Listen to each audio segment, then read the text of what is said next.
जी हाँ, स्वागत है आप सभी लोगों का आपकी इस चैनल जेके एग्जाम्स में है। जैसा कि आप सभी लोग जानते हैं कि हमारी सीरीज चल रही है फाउंडेशन इकोनॉमिक्स कोर्स की।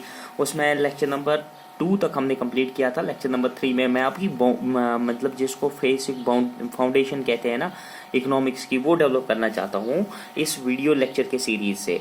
जी हाँ, अगर आप किसी भी एग्ज़ाम के लिए प्रिपेयर कर रहे हो, जेके एसएसबी हो या कोई भी एग्ज़ाम हो, तो अगर आप मॉक टेस्ट देना चाहते हो जो कि एक बेसिक पार्ट रहता है किसी भी एग्ज़ाम को क्वालिफाई करने के लिए, तो नीचे डिस्क्रिप्शन में जाइए, वहाँ पर आपको लिंक मिल जाएगी एप्लीकेशन डाउनलोड करने की। एप्लीकेशन को डाउनलोड कर लीजिए, जेके एग्जाम्स की एप्लीकेशन को, मॉक टेस्ट अवेल कीजिए। बहुत ही सस्ते दामों पे हमने रखे हैं मॉक टेस्ट, जो कि 50-60 रुपये के रेंज में आपको 100 150 टेस्ट मिलेंगे, और वो भी गुड क्वालिटी वाले। क्वांटिटी भी है और क्वालिटी भी आपको बहुत अच्छी मिल रही है, तो वो अवेल कीजिए, वो आपके लिए बेनिफिट रहने वाला है। तो यहाँ पर हमने कल वाला जो वीडियो का टॉपिक जो यहाँ तक छोड़ा था, कि हमने आपको क्या बताया था कि इकोनॉमी क्या होती है। असल में इकोनॉमी होती है एक geographical boundary of a country. तो शॉर्ट टर्म में मैंने उस वक्त बताया था कि एक कंट्री को ही हम इकोनॉमी कह सकते हैं। इकोनॉमिक्स तो मैंने आपको बताया था, स्टडी ऑफ बिहेवियर वगैरह, तो वो चीज़ तो आपको पता है। लेकिन इकोनॉमी अब क्या होती है, बहुत सारे टर्म्स में हम इकोनॉमिक्स इकोनॉमी को एक साथ इंटरमिंगली यूज़ कर लेते हैं, लेकिन ये दो टर्म बहुत अलग अलग है। तो इनमें फ़र्क देख लीजिए, एक बार समझ में आ जाएगा, ज़िंदगी भर के लिए याद रहेगा। असल में क्या होता है कि geographical boundary of a country, मान लो ये इंडिया है, जो ही मैंने जियोग्राफिकल बाउंड्री की बात की तो आपके जहन में इंडिया का मैप बन गया। हाँ, अब ये इंडिया का जो मैप है, अब इसमें आप देखोगे कि कौन कौन सी एक्टिविटी, प्रोडक्शन यानी कि चीज़ों को तैयार कर लेना, डिस्ट्रीब्यूशन चीज़ों का डिस्ट्रीब्यूट होना, कंजप्शन चीज़ों का मतलब खर्च होना, और ट्रेड जैसी ये एक्टिविटीज़ अगर किसी भी जियोग्राफिकल बाउंड्री में होती है, और जहाँ पर ये सारी चीज़ें टेक प्लेस करती है, उस चीज़ को, उस जगह को हम इकोनॉमी कहते हैं। ठीक है, असल में इकोनॉमी के वर्ड जो है, it is the geographical boundary of a country where all production distribution consumption trade takes place is known as economy. ठीक है, अब ये जियोग्राफिकल बाउंड्री होती है, शॉर्ट टर्म्स में ये कहा जाए तो एक मतलब एरिया को, एक कंट्री को जहाँ पर ट्रेड प्रोडक्शन डिस्ट्रीब्यूशन कंजप्शन हो, उसको हम कहते हैं इकोनॉमी। ये बात आपको समझ में आ गई। लेकिन हमारा जो आज का टॉपिक जो है वो है सेंट्रल प्रॉब्लम्स क्या होती है इकोनॉमिक्स में, तो वो जानने की कोशिश कर लेते हैं। तो हमारे पास जो प्रॉब्लम्स आती है इकोनॉमिक्स में, वो उनमें कुछ प्रॉब्लम्स मतलब बहुत ज़रूरी हमें सीखनी है। वो प्रॉब्लम्स के आंसर निकालने के लिए ही हम इकोनॉमिक्स को असल में पढ़ते हैं। तो ये चीज़ आपको बेसिकली पता देता है कि वाई वी स्टडी इकोनॉमिक्स, तो हम क्यों इकोनॉमिक्स को स्टडी कर रहे हैं। तो यहाँ पर आपको पता है कि सेंट्रल प्रॉब्लम्स हम देखेंगे कि वो सेंट्रल प्रॉब्लम जो है वो है चॉइस प्रॉब्लम। चॉइस प्रॉब्लम जो है ये फाउंडेशनल प्रॉब्लम मानी जाती है, बेसिक प्रॉब्लम जो है, जिसको हम मतलब कोर प्रॉब्लम के नाम से भी जानते हैं। ये कोर प्रॉब्लम है। अब किस तरीके से कि हम देखो, हमारे पास लिमिटेड रिसोर्सेज होती है, लिमिटेड रिसोर्सेज के होने के बावजूद हमारे पास अल्टरनेटिव यूज़ होते हैं। जैसे कि हम गाड़ी जो है हमारे पास, वो पेट्रोल पे भी चला सकते हो और एलपीजी पे भी चला सकते हैं। अब ये हमारे पास चॉइस आ गई, तो इस चॉइस के वजह से हम पेट्रोल पे गाड़ी चलाएं या एलपीजी पे गाड़ी चलाएं, कि ये हमारे पास चॉइस आ गई। जब हमारे पास इसी प्रकार की 2-3 चॉइसेस आ जाती है, तो वो हमारे लिए एक प्रॉब्लम बन के सामने आ जाती है, यार करे तो करे किसको यूज़।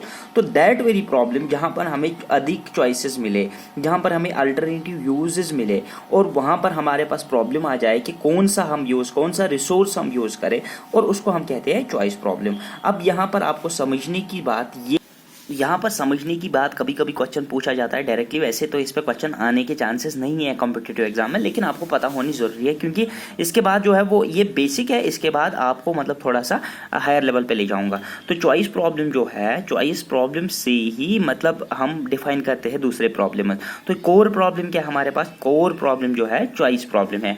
अब allocation of resources is the fundamental problem, ये कभी एक बार पूछा गया था, which among the following is the fundamental problem in the economics. वहाँ पर चॉइस प्रॉब्लम दिया गया था, एलोकेशन ऑफ रिसोर्सेज दिया गया था, या 2-3 चीज़ें और दी गई थी। तो आपको फंडामेंटल प्रॉब्लम और कोर प्रॉब्लम में कंफ्यूज नहीं होना। कोर प्रॉब्लम कौन सी है, चॉइस प्रॉब्लम, और फंडामेंटल प्रॉब्लम कौन सी है, एलोकेशन ऑफ रिसोर्सेज। ये बात याद रख लेना। अब यहाँ पर आपको मैं बताऊँगा इकोनॉमिक एजेंट्स क्या होते हैं।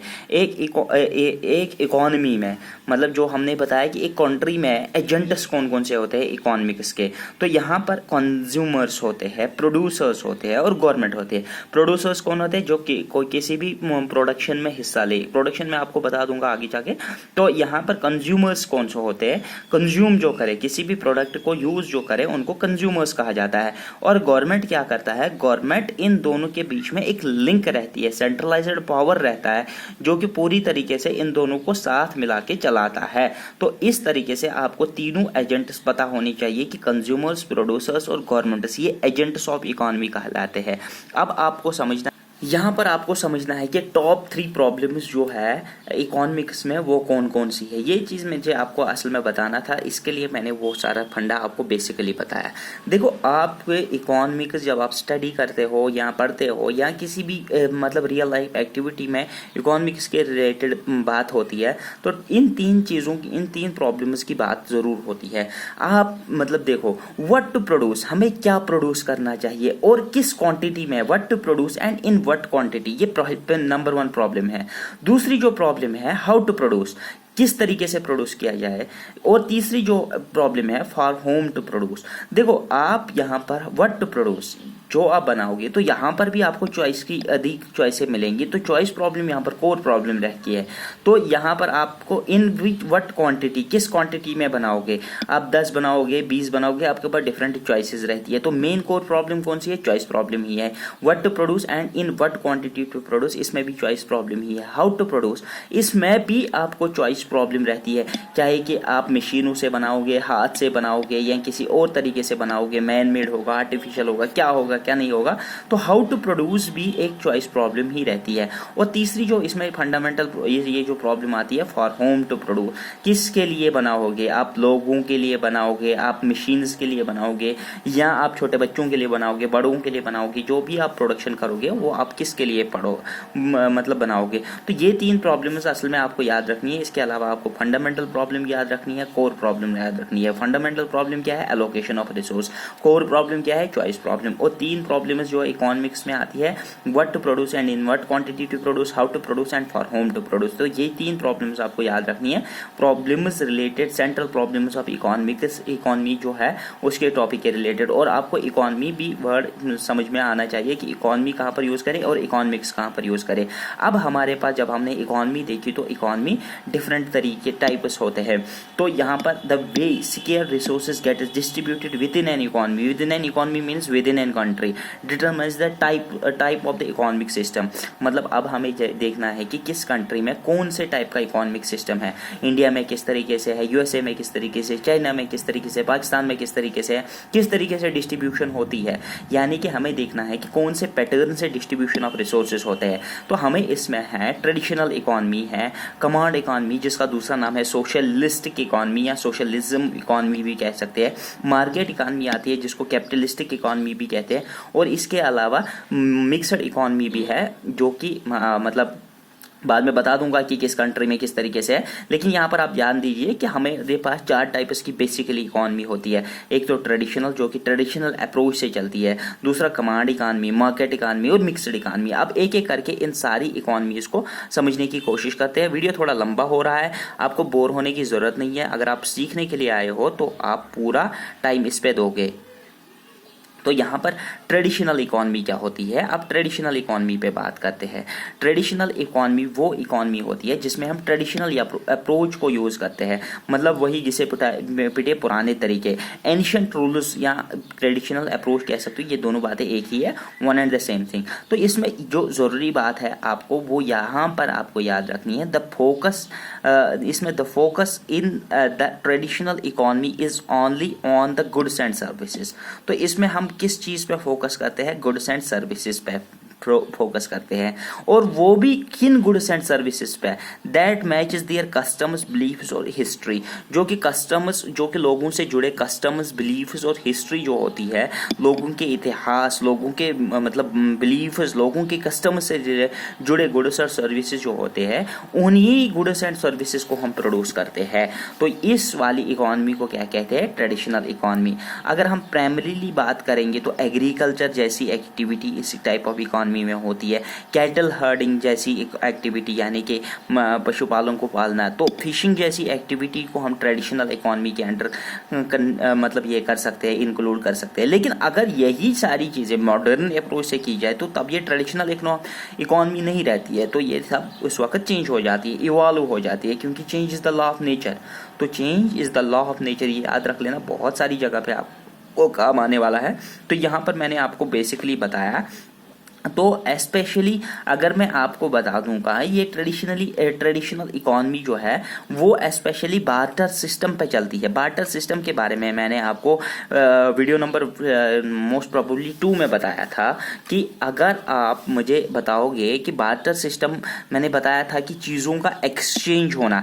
मान लो मैंने आपको चावल दे दिए, आपने मुझे वीट दे दिया, गेहूँ दे दिए, चावल के बदले गेहूँ, गेहूँ के बदले चावल, या चावल के मतलब कुछ और, उसके बदले कुछ और। तो जब हम चीज़ों का एक्सचेंज करते हैं with respect to one another, हम एक चीज़ देते हैं, वो उधर से दूसरा चीज़ देते हैं, और दैट वेरी सिस्टम ऑफ मतलब exchanging goods is known as barter system, जिसको हम सब्सिडरी इकॉनमी भी कहते हैं। तो यहाँ पर बार्टर सिस्टम का ट्रेडिशनली इकॉनमी में ज़्यादा यूज़ होता है। इसमें हम पैसे का कंसेप्ट नहीं होता है कि आप मुझे पैसे दे दो मैं आपको पैसे दे दूंगा, वैसा कोई कंसेप्ट नहीं रहता है। और लास्ट में जो इसके रिलेटेड इंपॉर्टेंट पॉइंट है, it only produces what and how much is required, और ये वही प्रोड्यूस करती है कि कितनी क्वांटिटी में उनको रिक्वायर्ड होता है और क्या रिक्वायर्ड होता है। व्हाट मीन्स क्या उनको रिक्वायर्ड होता है, मतलब उनको अगर वो चावल खाते हैं तो वो चावल ही प्रोड्यूस करेंगे, वो कुछ और प्रोड्यूस नहीं करेंगे। जैसे कि वीट का टेस्ट करने के लिए वीट टेस्ट प्रोड्यूस नहीं करेंगे, वो चावल ही प्रोड्यूस करेंगे। और जितना उनको ज़रूरत है, मतलब अगर उनको 10 kg ज़रूरत है तो वो 10 kg ही प्रोड्यूस करेंगे, वो 11 kg नहीं करेंगे। तो वीडियो थोड़ा लंबा हो गया है, तो नेक्स्ट जो इसके 3 पार्ट्स बचते हैं, यानी कि कमांड इकॉनमी, मार्केट इकॉनमी और मिक्सड इकॉनमी, वो नेक्स्ट वीडियो में डिस्कस कर लेते हैं। तब तक के लिए गुड बाय। वीडियो को लाइक करना ना भूलिए, चैनल को सब्सक्राइब कीजिए। Thank you, good bye.